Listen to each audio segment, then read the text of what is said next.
So get ready, here are the top 10 alternate versions of Mario.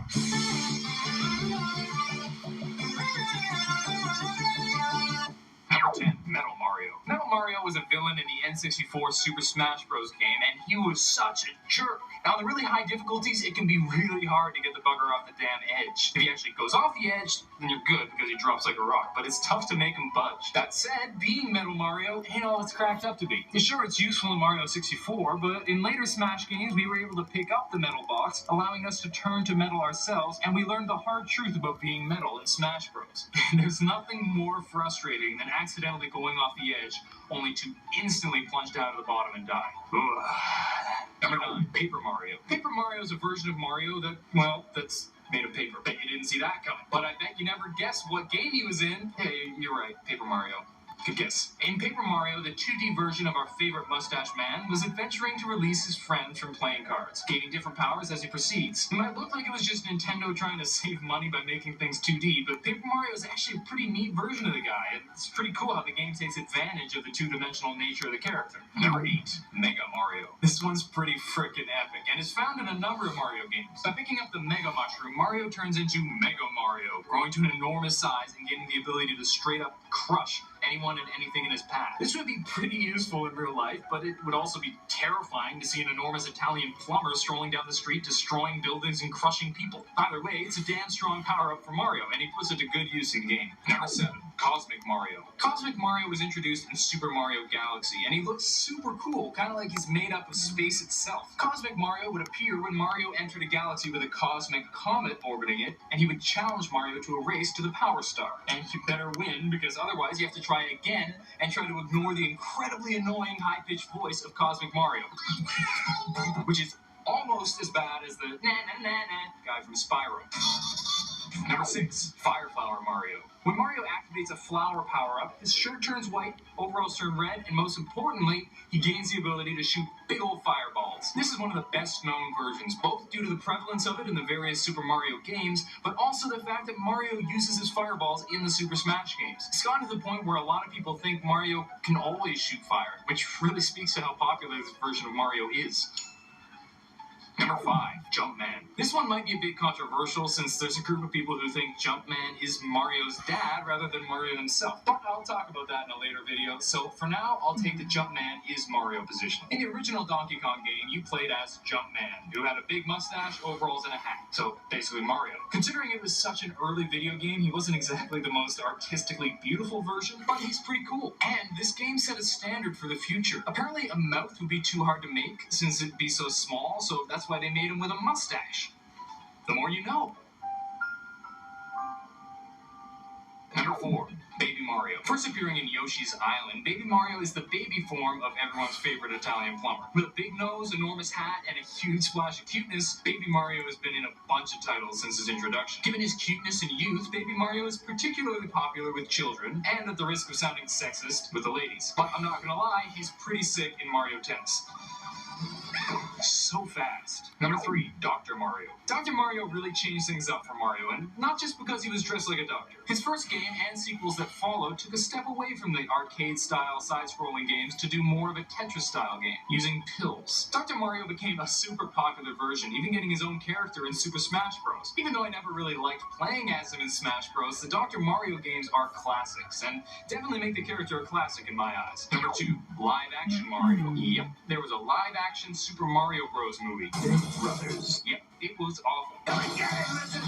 Yep, you're probably gonna go watch it now. In this movie, Mario was played by Bob Hoskins, and I gotta say, as terrible as the film was, Bob Hoskins was an incredible choice for Mario, just because I've never seen someone who looked so damn much like Mario. He didn't sound much the same, but that's to be expected considering the cartoonish voice Mario normally has. I won't get into everything wrong with the movie right now, since I'm sure it wouldn't dissuade you from watching it anyway. Go ahead, it's your funeral. Super Mario Brothers. This ain't no game. Number 1, Ron Jeremy Mario. Okay. This is simultaneously the best version of Mario ever and the most vile version ever. But here goes. In the 1993 classic porn film, Super Hornio Brothers, The part of Mario was played by none other than Ron Jeremy. And in case you're trying to figure out if he was all old and gross by 1993, he was. I can't say I've personally watched the movie, but in researching this video, I was subjected to pictures from it. And let me tell you, you do not want to watch this movie. It will just make you hate Mario. I'd suggest just reveling in the fact that this movie exists. But if you insist on watching it and want to avoid the nudity, there's actually a porn-free version that I'll link down below. The acting's still terrible, but at least you don't have to see Ron Jeremy naked. That's it for today. Hope you enjoyed, and if you did, please smack that thumbs up button and subscribe to Top 10 Gaming for more gaming vids. Which version of Mario is your favorite? Let me know in the comments down below. Until next time, I'm Rob McKenzie with Top 10 Gaming. Later, gamers.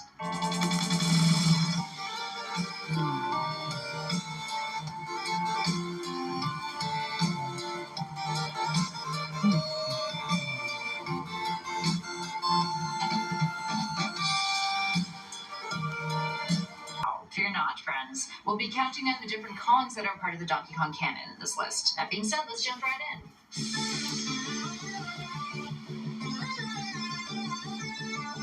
At number 10 is Donkey Kong Jr. Donkey Kong Jr. made his debut in 1982 in the follow-up arcade game to the first Donkey Kong game. He's the protagonist in the Donkey Kong Jr. game, where now you've got to rescue your father, Donkey Kong, from the captivity that Mario has placed him in out of revenge. Sometimes known as just Jr., this character tends to be a transitional character in the sense that Rare, the developers of Donkey Kong Country, have stated that Jr. is actually Donkey Kong himself. But in Super Smash Bros. Brawl and Donkey Kong Country Returns, it's stated that the current DK is the original DK's grandson, which means Jr. is the current Donkey Kong's father. Whoa.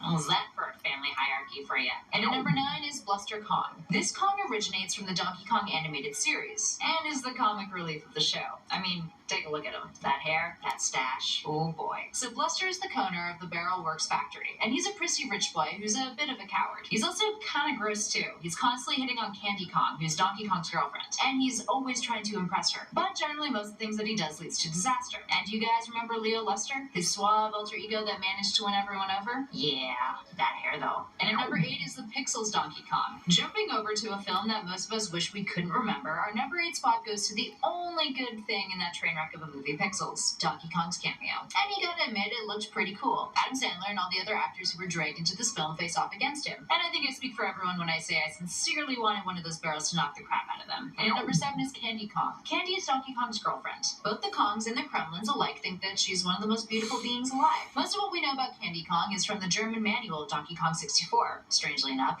and from the animated series, although she does help DK out on several missions in the games. She has a love of music and is very serious about her fitness regimes. And she's a bit of a firecracker. She's also the first female character to appear in the Donkey Kong series. And at number 6 is Ninja Kong. Ninja makes this list because, well, look at him. He's so damn cool. Aside from having a killer aesthetic, Ninja Kong is the ruler of the Durian Kingdom, and he's the third Kong boss that DK has to defeat in Donkey Kong Jungle Beat, the game he also makes his first appearance in. He's one of the more physically stronger opponents that crosses DK's path. And fun fact, the Japanese translation of his name actually means Samurai Kong. And at number 5 is Funky Kong. Speaking of cool, I feel like this Kong is the epitome of it in the DK universe. He's basically Chill Kong. Like if someone created him today, they would totally name him Chill Kong. Yep, I said it. I'm so sorry.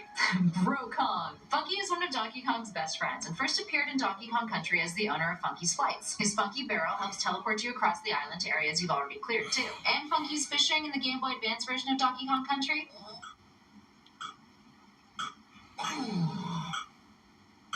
Yeah, need I say more? Funky isn't overly keen on being an adventurer like the rest of the Kongs, but he's still as energetic as the rest, and tends to spend his days surfing and tinkering or building various objects. And at number 4 is Dixie Kong. Another female character on our list, Dixie Kong is the first playable female character in the DK series. She's Diddy Kong's girlfriend and Tiny Kong's older sister, and she's actually been a playable character in almost all of the Donkey Kong games she's appeared in, 15 out of 17 of them, and even got her own spin-off games long before other Nintendo star Princess Peach did. In her first appearance, she helps Diddy save a kidnapped DK, fighting off gremlins, aquatic animals, and even ghosts. And at number 3 is Cranky Kong. You guys know that old cliche about old people getting away with whatever the hell they want? Well, Cranky Kong is the epitome of that at times, being DK's fourth wall-breaking, constantly complaining grandfather. Cranky was quite the rambunctious Kong back in his day, and was actually the original Donkey Kong, which is something we'll be talking about later on in this list. And he retired from being Donkey Kong after Donkey Kong 64. He then appears in his cranky glory during Donkey Kong Country, giving DK advice, and in this game, without a fee. And at number 2 is Diddy Kong. Diddy is a spider monkey and DK's sidekick and nephew. First appearing in Donkey Kong Country, he was entrusted with Donkey Kong's banana horde, but ends up getting kidnapped by gremlins, causing Donkey Kong to set off on an adventure to to save him. The tables are turned in DK Country 2, though, when he has to save his uncle. And fun fact, developer Rare decided to name him Diddy Kong because of the British slang word Diddy, which means small. In terms of reception, he was perceived to be similar to Scrappy-Doo from the Scooby-Doo series, but others felt that his inclusion, along with other characters, made the DK games less appealing. But fans really dug him, so much so that he got his own spin-off games, including Diddy Kong Racing. And currently in our number 1 spot is 8-bit Donkey Kong. While we didn't want to duplicate any Kongs on this list, we do have to give our number 1 spot to the version of Donkey Kong that started it all, a young cranky Kong in his 8-bit glory from the 1981 Donkey Kong arcade game. This game featured him as an antagonist, you know the one, an 8-bit Kong throwing barrels down at a nameless carpenter. It would later on turn out to be Mario, but at the time Jumpman, who's running up those inclines and ladders to save his lady, his girlfriend, who would later be renamed Pauline. DK didn't have a whole lot going on due to the pixel resolution of the small sprites, but he did smirk every time the player lost. The game was inspired by the 1933 King Kong film and Beauty and the Beast, which explains a lot about Donkey Kong's more rash behavior in the game. Also, fun fact, this was the first instance of a damsel in distress trope in video games, making it a huge inspiration for games to come later on. So there we have it, friends. Which Kong is your favorite? Do you want us to do another list on Donkey Kong characters? How about a top 10 on Kremlins? Let us know in those comments below, and make sure you hit those like and subscribe buttons if you want to see more gaming lists. In the meantime, I'm Kelly Pally for Top 10 Gaming, and I'll catch you guys in the next one.